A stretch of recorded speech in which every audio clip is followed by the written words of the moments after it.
Hello and welcome to Bright Wings, children's books to make the heart soar. I am your host, Charity Hill. The purpose of this conversation is to help mothers and fathers identify books that will liberate their children to embrace truth, goodness, and beauty. If your family enjoys historical fiction, I have a rare treat for you. Rare because the book I'm about to introduce to you was printed in 1927, went out of print, and was revived by an obscure little publisher in Idaho. Not only that, but I encountered this book at the recommendation of one of my students. After teaching her medieval history for a year, she thought I would appreciate this book. So a little bit of an obscure recommendation and a little bit of an obscure publisher. But I am so glad and grateful that The Boy Knight of Reims happened into my life. And though I love history, my dad was a history teacher, I love literature more.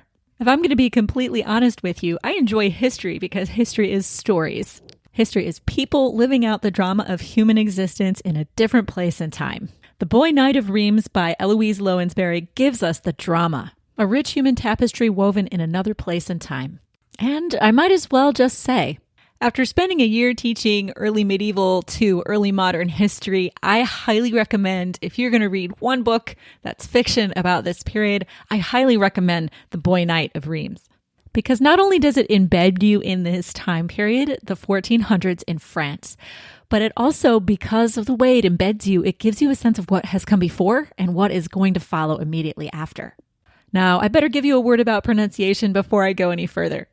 Reims is how you read it. If you've never heard it pronounced, evidently the correct pronunciation of that city in France is actually Reims. Reims. Is that right? I hope I'm right. The EI is said like a short A, and then you don't say the M. I want to give you a short review of this book because I just found it delightful, really rich.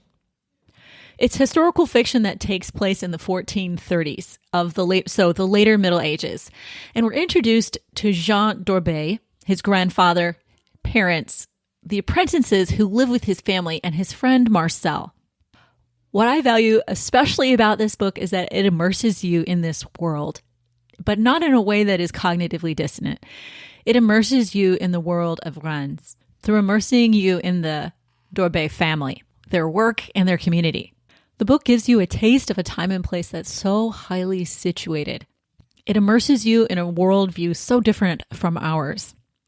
So the d'Orbay family, what is particularly fascinating about them is that they live immediately next door to the cathedral that their ancestors, the original Jean d'Orbay, designed and began building. And their family's mission and purpose, their work, is to continue participating in the building and the adornment of the cathedral of Reims.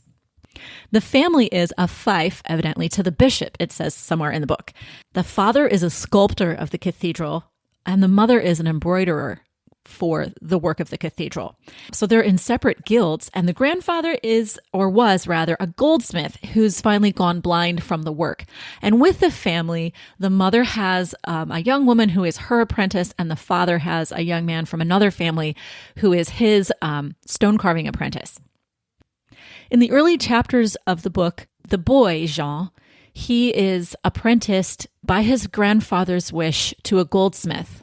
Kind of a shady fellow, we discover. And he gets shadier and shadier. Only the grandfather, as we know, is blind and so can't read in his old friend's face that the friend has become dishonest in the way he goldsmiths. And we discover that he is practicing goldsmith in a way that is dishonest and illegal by amalgamating his metals, cheating. Jean undertakes apprenticeship to Master Anton, the goldsmith, in order to sort of please his grandfather. And he's interested in participating in this proud heritage of his family and in making beautiful vessels for the cathedral. But his heart really lies in his father's work, in the sculpting of statues that decorate the exterior and the interior of the cathedral. His buddy Marcel actually becomes his father's apprentice. And when Jean goes home on the weekends, he can see that Marcel's not that into it. And Jean is jealous of Marcel at several levels because of the unkindness of his own master and Marcel's lack of gratitude to Jean's family. And also Marcel is learning the art that Jean deeply wishes he could learn. Jean decides to learn as much as he can independently from Marcel about sculpting. The book is 332 pages, and so we have plenty of time to see Jean grow up, plenty of time to see him interact with Marcel, and the human drama is really marvelously done and humanly done, and they grow. He has some fights with Marcel that are really important to the development of both of their characters. We get to see Jean and his family interact directly with the bishop, who is warm and involved with them, who visits their house and is concerned that Jean is apprenticed as a goldsmith. They've lived in the shadow of the cathedral, and so we see how that has shaped their life and their ambitions. Jean doesn't really want to go away like his friend Marcel does and have adventures. He wants to stay and make beautiful art that will last for centuries and continue inspiring people to worship God. When the book opens, when we first meet Jean, in the opening chapters, he's being apprenticed to this shady goldsmith, Master Anton, and much of the drama of the book is trying to learn a craft from a man who is prone to violence and anger. Jean is mostly learning the craft from the other apprentice, the apprentice who's about ready to graduate into being a master. And so much of the drama is Jean has been apprenticed for life, really, into this guild, into this craft, in which his heart is not really in it. And in fact, we discover he has a genius for sculpting. So once you're in a guild, though, you're in for life. Talk about early decision. It's highly unusual to get out of your guild. And so we wonder for Jean in the story, how is this going to happen for him? The author, Eloise Lownsbery, she gives us a great sense of guilds, what they were like, how you went to guild meetings, you learned their craft, you learned the secrets of the trade. The guilds were communities within the community to which you really belonged. You shared common work. You shared knowledge. So knowledge was passed on not through textbooks or manuals, but by undertaking it and participating in it through long years of observation and doing menial work. Guilds had meetings. The guilds had patron saints who had practiced your craft. So there's a saint mentioned in the book, for example, who had written down how to goldsmith. He was associated with one other craft. And so you would have a day off on his feast day, and you would be able to recreate on that day. What I highly appreciate about this book after a year of teaching history on this time period was I'd been teaching things like how guilds and crafts and merchants helped build cities. It's really due to this explosion in craftsmanship and guilds, surplus of food that allowed people to specialize in something other than farming and then trade. And it was all this that in a large way is responsible for the birth of cities in Western Europe. So to be immersed in a world of the guilds of a walled medieval city in 1400s France. Beautiful. I also appreciate how Jean's mother participates not in her husband's craft, which was common for medieval women, but she participates in her own craft. And in fact, she works in the embroidery guild for the cathedral. And so she's making vestments and altar cloths. And so she's making textiles of great beauty invested with great time and value. And I know her participation in her embroidery guild is historically accurate. So I footnote that because some of us always have one eye open for women's history. And this book, Friends, was originally published in 1927. But I have to say, Lownsbery does an incredible job of including the historical detail in a way that is entirely natural, in a way that is world building. Lownsbery really immerses you in a world where all the historical detail does build the world. It's not herky-jerky when she's telling you about going about the craft of goldsmithing. We care about the historical detail because it's part of Jean's life, what he's doing, what he's learning, what he's thinking about. It's really smooth. She includes these details. She relates how there's a saint from the time of Clovis, the original Saint Eloise or Eloise, Saint Eloise, who is the patron saint of goldsmithing, how he wrote down in a book that nobody knows how to read because they're not literate, the principles of goldsmithing. And she does a great job of telling us the details of the work and of the time period without them being something separate from the narrative or from the character development. Really wonderful. I mean, and that's what makes this book particularly noteworthy. Lownsbery conveys the strong understanding that work was an essential part of life and everyone was engaged in it. All day long, the work goes on, and it's a participation in those who have come before us in their work. At this point in the 1400s, I know from having taught this, that Gothic cathedral building was taking off in the 1200s in France. People were pouring life and work and talent into it. Building. Everyone was involved. All the trades were mobilized for this. And by the time we encounter Jean d'Orbet's family in the 1400s, they are finishing. They're closing in on the finishing of the cathedral of their city. And if you are learning about this time period in history, you will notice, but if you aren't, I'm going to tell you, there's something very interesting happening between Jean and his friend Marcel.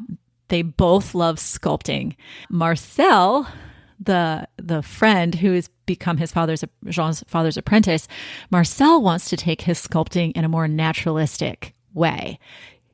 So we're kind of approaching the Renaissance. We're approaching some different ideas in art through Marcel. And Marcel doesn't want things to be idealized. He wants to create sort of goofy or slightly ugly figures to adorn part of one of the towers of the cathedral. He wants to represent things as they are in their imperfections. Whereas Jean wants to immerse himself and perfect in his own ability, his ability to imitate the great sculptors who have come before him. And it's his constant prayer that he could offer something as close to perfect as possible to God. And so he asks the saints to pray for him and inspire him and his movements as he sculpts. We see towards the end of the book, not much of a spoiler, we see towards the end of the book that there is this reconciliation between these two art forms that's going to appear on the cathedral. I don't know what kind of terms I'm using, maybe not art forms, but approaches or art philosophies are going to be reconciled on the very body of the cathedral. Beautiful. Lownsbery gives us a great understanding in this world that she builds. She gives us a great understanding of the lived rhythm of the days. So there are bells, there are bells 3 times a day. Bells in the morning that call them to wake and pray.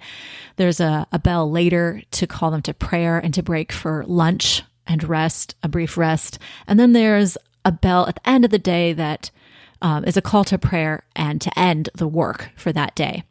And it's funny how the repetition of that through the story also helps kind of build the world and helps you understand how their life was regulated during the 1400s. Towards the end of the book, we are quietly being prepared to encounter Joan of Arc, Jeanne d'Arc, the Maid of Lorraine. I love the description of the crowd's response to her, both so humble, so ready to be friends with her, and yet so moved by her holiness. We meet her, of course, in the book. It's after they lift the siege at Orléans, and she is bringing the Dauphin to Reims to be crowned. So we meet Joan of Arc right at one of the most beautiful moments in her history, where she has come from this beautiful and miraculous series of victories. She's restored the Dauphin to his rightful place as King of France, and yet we have the foreshadowing of what is to come in her life, that she won't be able to go home, and in fact, she will be betrayed. So Lownsbery gives us a beautiful mix of the high and the low.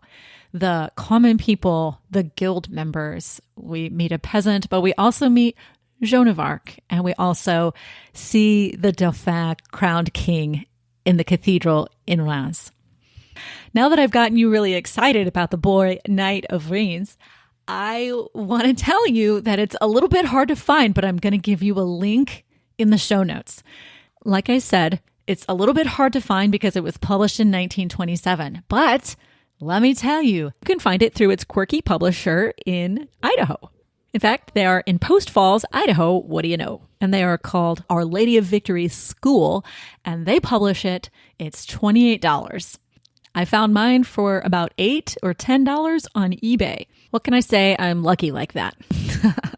But honestly, it's hardcover. It's got gold writing and golden illustrations on the front cover. And then it has like a map of the city on the inside front cover. And beautiful small illustrations at the beginning of each chapter. It's a little expensive for a book, $28, but I think if you're going to read something, especially for homeschooling history, or if you love the Middle Ages, this is an excellent choice. Because I think it gives you a really true understanding of the worldview in 1400s France. And just to let you know, based on Our Lady of Victory School's write-up of this book, I probably wouldn't have had the courage to spend $28 on it. Nevertheless, I'm hugely grateful that this publishing house has kept this awesome book from going extinct. Would probably make sense as a read aloud for ages 7 or 8 and up. And I plan on passing it off to my 16-year-old to prepare her for her mother's class next year. I hope this review of The Boy Knight of Reims by Eloise Lownsbery has helped you decide whether this book is a book worth reading.